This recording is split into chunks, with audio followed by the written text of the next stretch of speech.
Stanford University.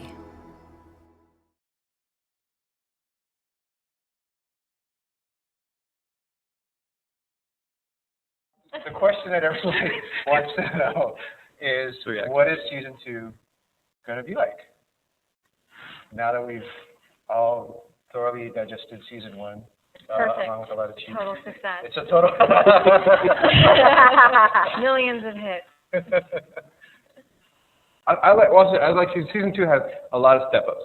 Like we have Anna Masawa shot it, who's this great DP. She shot a very successful, non-failing movie called Treeless Mountain. Who's seen Treeless Mountain here? Boyoung Kim, masterpiece. Everyone. So Anna Masawa was fantastic. So she shot it, and she's dynamite. So it looks a lot better, first of all. And I think we've developed the characters, and we've taken them out of their location. Out of the living room? Out of the living room. Okay. It takes place in Sophie's house. How else did we change? The reason why the first season doesn't look so great is because Tanuj is directing and shooting the camera, and also this is what you see while you're working.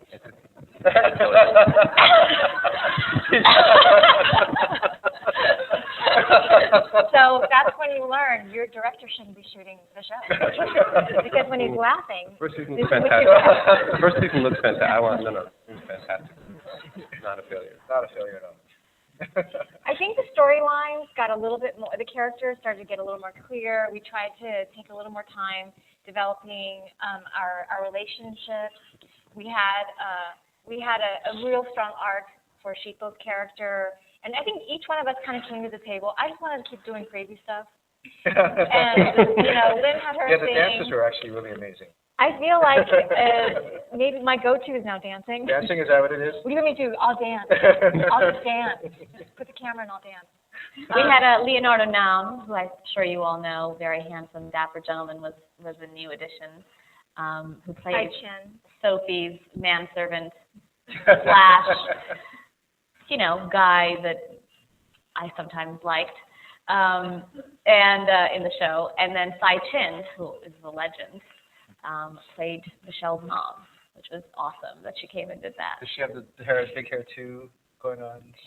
Not too big. No, her hair seemed fine. Yeah, it was all just nice hair.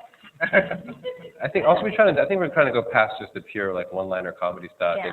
This season we created a few more emotional arcs in the show and tried to experiment with just a few more poignant moments, and then on one side we try to create a little bit of our, and we have a few episodes that are a little bit more over the top than what we've done before. So you can imagine. There was one episode that I think I remember when they first gave it to us, I called Tanuj and Christine and I said, I have absolutely no idea what this means. I remember the episode that we talked, and I was like, can you, and they explained it to me, and I said, still same feeling. And they said, don't worry, we'll figure it out on set. I'm like, okay. And then I was talking to Lynn and Michelle about it, and they're like, we don't understand it either. And we just went to set and trusted them, and that's what we did, because, some of it's in their heads, but you just have to trust. Mm-hmm. Did you have anything that you wanted to drop on folks? No, that was I had a very similar experience of just wanting to show up and see what was going to happen. Like I said, my father had passed away right before that, so they were really great about working with my emotional state. I specifically asked, I actually didn't have the time to memorize a ton of lines. So, I asked, can we figure out a way to make it so that that isn't an issue for me, and they did. And really for me, I don't think I would have just jumped into doing any project or just working during that time. But it was the timing of things. It was this specific project. It was the fact that it just felt like putting on a nice, comfy pair of jeans and, hanging out with my friends. That's what it felt like, and that's exactly what I needed at that time. So I don't know where I'm really going with this, but that was what my experience was. Oh, it's nice. Yeah. Nice. So let's open it up for questions from our wonderful audience here. Okay. Project. Okay. We'll repeat the question. So thank you for joining us. Chico mentioned having romantic suites as a dream. It's an Asian American romantic suite area show. And I was wondering what needs to happen for that to take place?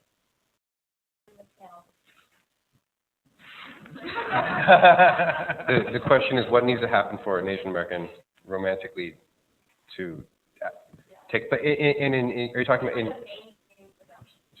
I think it's a combination of number one, at the end of the day, the consumer defines what's out there, right? So if we show, like, for example, if you see something that you like that's even remotely like that, support it, watch it, make sure everyone watches it so that they make more of it, watch stuff like that, you know, say that we want to see. Like, the reason why we really love this, at least for me, is that there's 3 female leads of color, and we're not talking about it.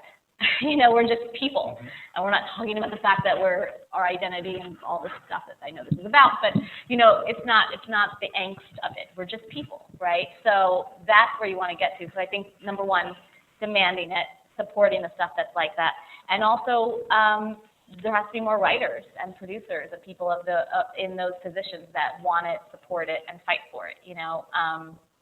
I actually went to a thing where Mindy Kaling talked about how if there wasn't an exec, this woman, Bella Bajaria, who's amazing, who wouldn't have greenlit, if she hadn't supported the show being made, it wouldn't have been made. And the fact of the matter is you need those champions. You need these people in those power positions to believe in you and also trust the audience, the American audience, in wanting to watch it and not getting hung up on the fact that everybody isn't white.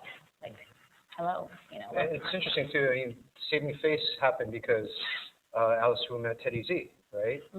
As a producer, and Teddy Z was able to help Alice bring the project to life in a lot of ways. And so it's interesting. I mean, there are a lot of, well, I wouldn't say a lot. Actually, a lot is not.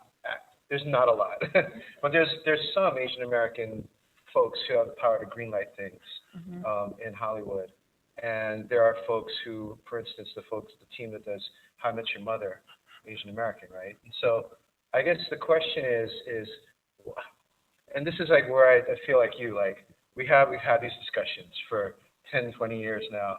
Like, there are folks there. What do we need to do to be able to help them and help other folks who are interested in that, you know, make it happen in some ways? You know, I think it's you have to look at Hollywood and making films as it's a business. And if you look at what makes a movie star, there's certain qualities someone has to have. Whether you're white, black, Asian, doesn't matter. Then you've got to take that idea and you've got to look at the archetypes of Hollywood and the images that Hollywood has supported throughout the years, from the 1920s when movies started to now. Everybody sort of fits a certain archetype. You have your previous Cary Grant, who's in your modern day Cary Grant, and then you basically plug the actors who have fit those stereotypes, those archetypes, because those archetypes are how we write. So when you look at the scope of then, now you have that structure to find somebody who's now an archetype. He's a movie star, he's an archetype. Now you have to find somebody who's willing to tell a story for that archetype. So you've got a lot of things that are at play, and it's not just people don't want an Asian. You have to have someone that emerges, that fits within all of those things, and you have to find the money, the producer, the person who's willing, and then you have the audience that comes and says, who's this person? I really want to watch this person. And then you have to have the talent who emerges from the masses, who studies, has the craft, who has the desire, has the ambition. So then you've got that element. So when all of those things synchronize, then that's when things start to go, oh, okay. But until that happens, we're going to be sitting here going, well, when's the next Bruce Lee going to emerge? You know, because he was a movie star, and he was so ahead of his time, and he probably would have been the only American movie star that we can kind of claim, you know. Until that happens again, we're kind of waiting. But if you think you're going to be the next, you know, Asian American, maybe you're the next Asian American Cary Grant, or maybe you're the next martial arts star, you kind of have to do the work, and you've got to figure out the system, and then you've got to kind of figure out how to integrate all of it. I haven't spent no time thinking about this. Not at all. That was all improvised. That was so improvised. She gave a 5-point plan right there.